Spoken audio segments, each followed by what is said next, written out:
Good morning, everyone. In this video, I want to address what happened in front of the Israeli embassy in Washington, D.C., because I really didn't pay attention to it the other day.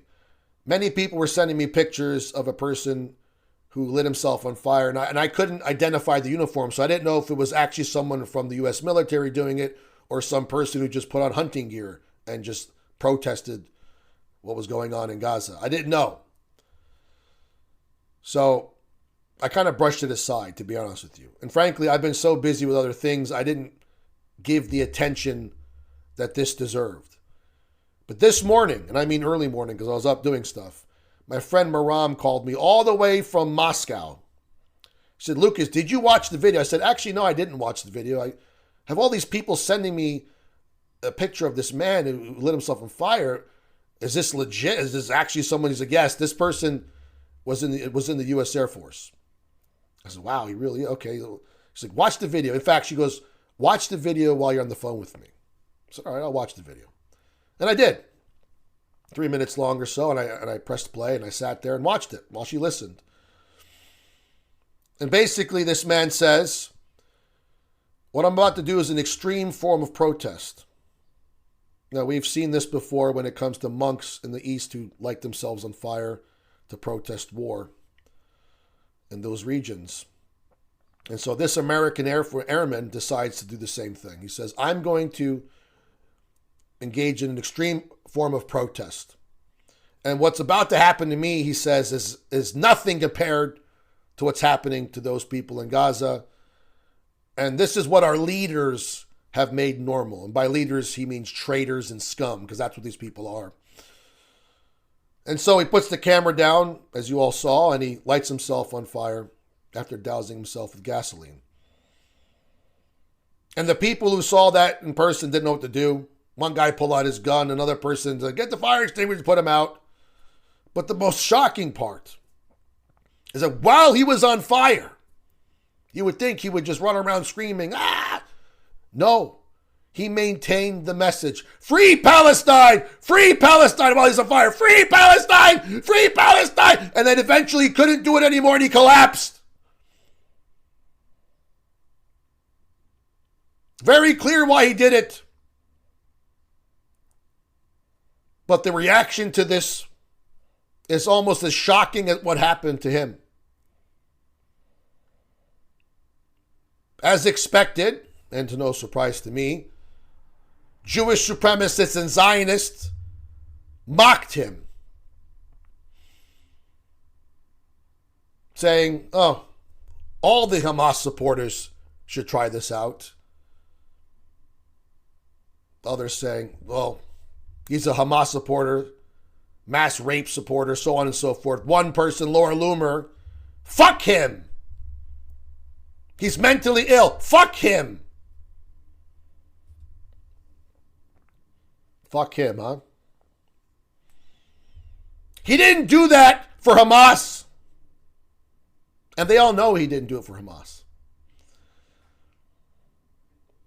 That man took his life to send a message to the world on behalf of the men, women, and children who are being mass murdered by the Israeli offensive force. Because Israel is not defending itself. Israel's been on the offense for 75 years. And he doesn't want our tax dollars going to this offensive that kills tens of thousands of men, women, and children. Ladies and gentlemen, let me remind you that the death toll of children alone is over 13,000. That's equivalent to 4 9/11s of children paid by your tax dollars. That's why this man did it. And combined, the death toll is 30,000 plus, which is equivalent to 10 9/11s. That's why this man did it. He did it for the people of Gaza, not Hamas.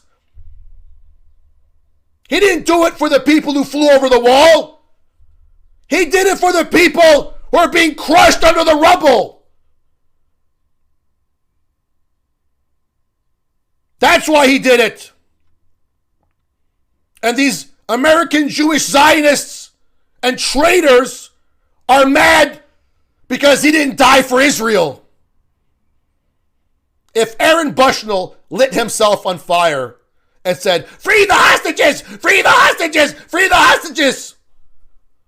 they would build a shrine to him in the middle of Tel Aviv. Hollywood already would be working on a script for a new movie to honor him. But because he died for the people of Gaza, they hate him for it. Because we Americans, we're supposed to die for Israel, no other country. So they have to mock him, just like they mock dead children. There's a Telegram channel with over 126,000 Israelis and Jewish supremacists that mock dead people all day. Babies even. I saw one that said, when a little girl was dead, one less settler, one less terrorist. And that's what they're doing with him. Why is our greatest ally mocking this person, right? Our greatest ally, Israel. What do we even get supporting Israel? Can you name one thing that we as Americans get for supporting Israel? Nothing. Just empty platitudes. He died to send a message to the world that what's happening in Gaza is unacceptable. It is a genocide.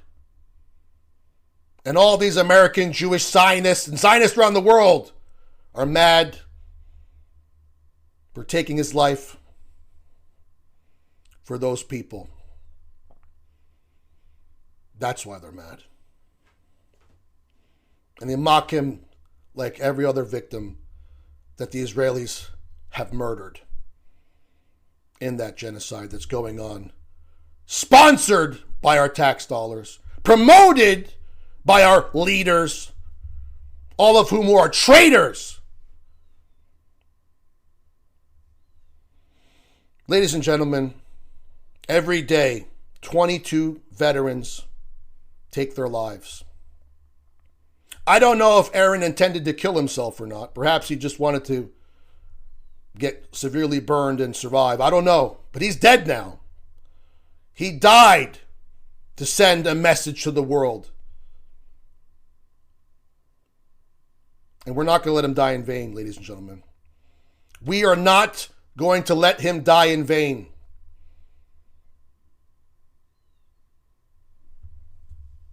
You know, ever since October 7th, a lot of people have been taking their masks off. A lot of people saying crazy shit. Even Kid Rock the other day. What he said on Joe Rogan was absolutely insane. So it's not the Aaron Bushnells of the world who are crazy.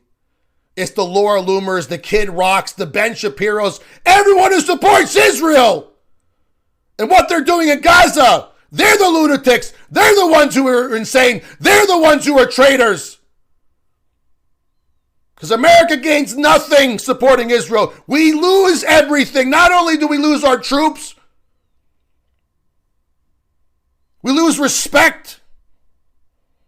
And we lose our resources.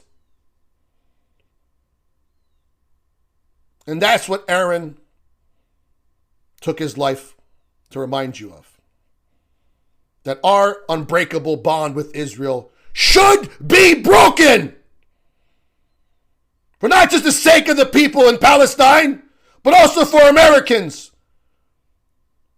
And I agree with him. And it's sad to see that he took his life.